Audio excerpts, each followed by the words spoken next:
In the late 1800s, there began a movement to take American Indian Native Alaskan children from their families, communities, and/or tribes and put these children in boarding schools. The goal of this movement was to try and adapt the children to a Western way of life. They wanted to move the natives into mainstream Western society and decided it was best for the natives to be civilized. The well-intentioned white people wanted the natives to learn and accept the white man's beliefs and value systems.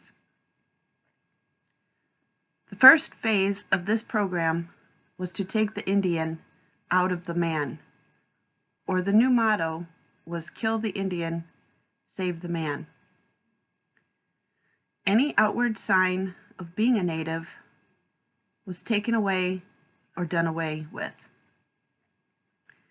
Long braids that were worn by the boys were cut off.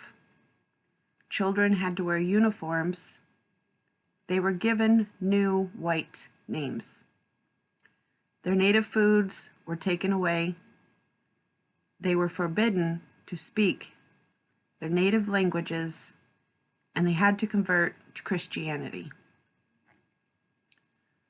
The parents resented these schools and the tactics used to take away their children. They banded together and fought to get their children back.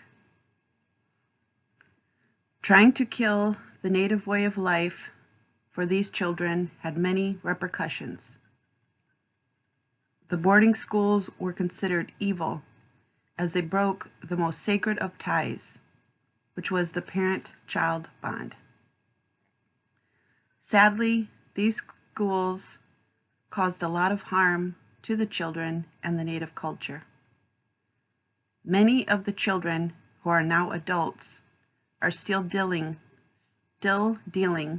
with the negative effects from being forced to be educated in these schools. Unfortunately, the Bureau of Indian Affairs did not issue a policy on reporting sexual abuse until 1987 and did not issue a policy to strengthen background checks of potential teachers until 1989.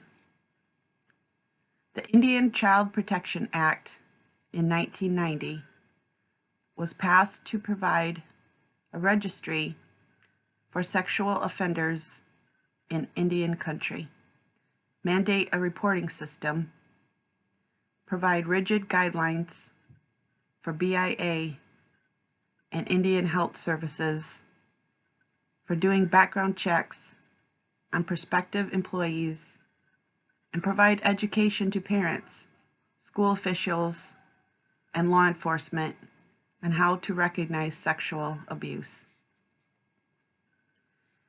In addition to the sexual and physical abuse the children endured, they were also forced to do hard labor for the school, and occasionally they were rented out to households to do work. They were often forced to do very dangerous work and use dangerous equipment. Many of the children were killed because of this. The children were never compensated for all of the work they're forced to do. Thousands of children have died in these schools through beatings, medical neglect, and malnutrition. The trauma from the boarding schools continues to contribute to mental health issues, suicide epidemics, and family dysfunction.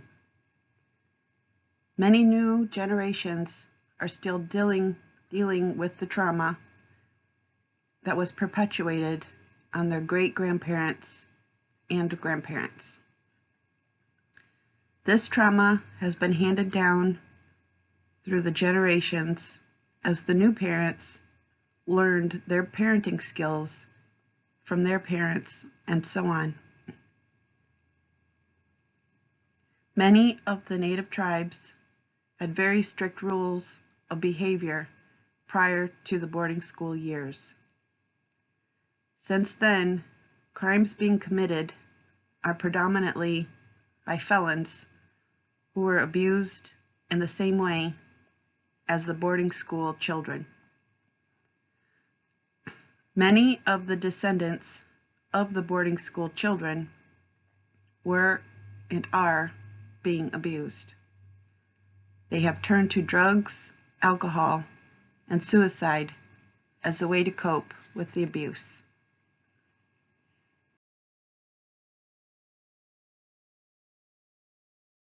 The United States government and Christian missionaries decided it would be best to try and change the native children into white children.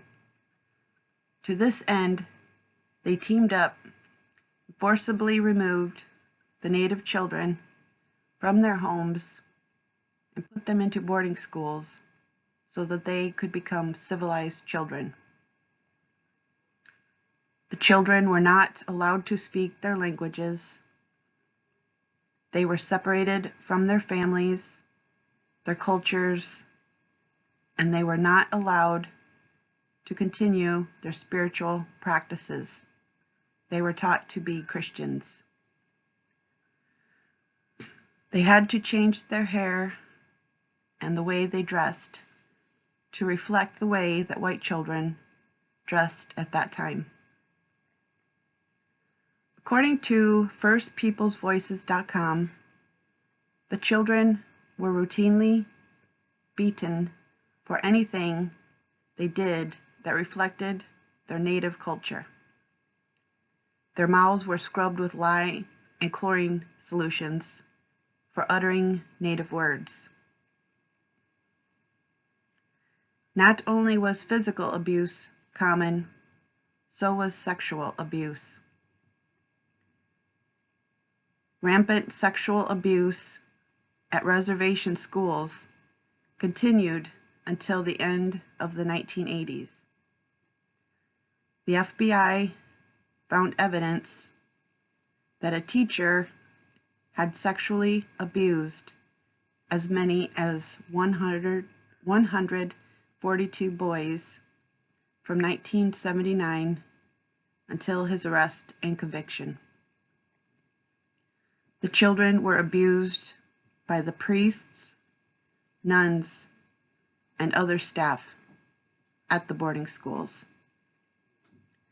The children's spirits were not allowed to heal. They had no support system as they had been taken from their families, and they weren't allowed to perform any of their healing or cleansing ceremonies as they had lost their religion and culture. Many of the children lived with the shame and were afraid to speak up. Much of the troubles that plague the native people can be traced back to the sexual and physical trauma and abuse a whole generation of native children suffered.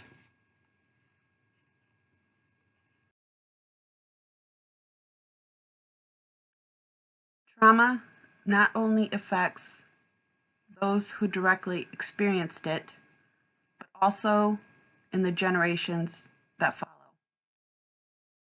Dr. Maria Yellowhorse Braveheart describes historical trauma as the cumulative, emotional, and psychological wounding across generations, including the lifespan which emanates from massive group trauma.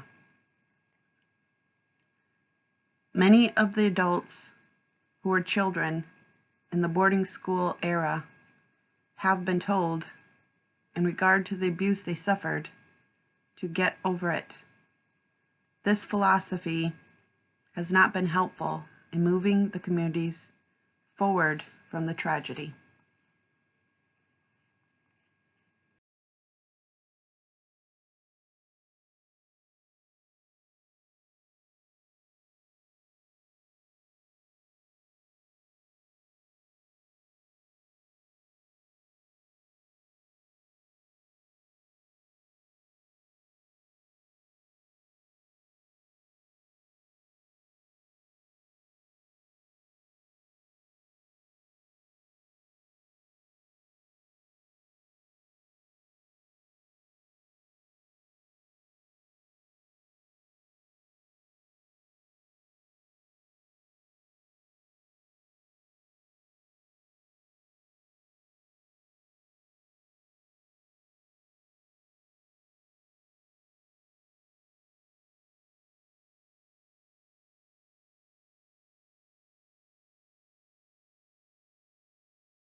The government is now starting to focus on the Native youth population in order to overcome the effects of the generational trauma. There is a movement happening to bring back the cultural traditions, practices, and language of the Native people. This approach to bridging the gap of the communities with their culture have been successful in the addiction recovery process. One way tribes have started addressing the historical and cultural trauma is by gathering of Native Americans, Gona, and gathering of Alaska Natives, Goan. Gona and Goan focus on the underlying reasons causing individual, families, and communities to become at risk for addictions and self-destructive behaviors, while recognizing the importance of cultural values, traditions, and spirituality in healing.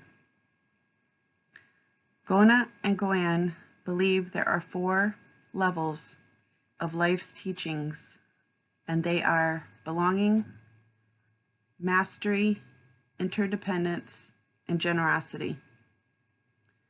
Using these teachings, Gona and Goan have provided a way for the communities to assist with the healing process and to develop plans and strategies for combating the addiction issues.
It is hard to believe that there were some positive effects that came out of the boarding school era for the indigenous children.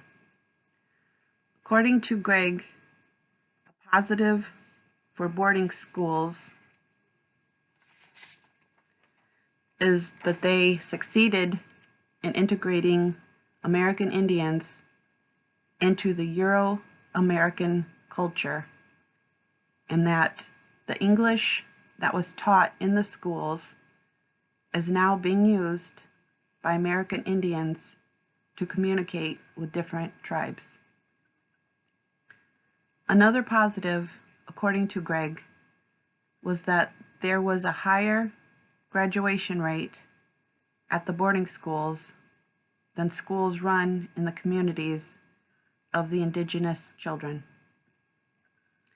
He found that reservations that sent a larger share of students to off-reservation boarding schools also have a higher per capita income, lower poverty rates, and a greater proportion of exclusively English speakers and smaller family sizes. Although there were many horrible effects of the boarding school era, it's good to see that there were some positive outcomes.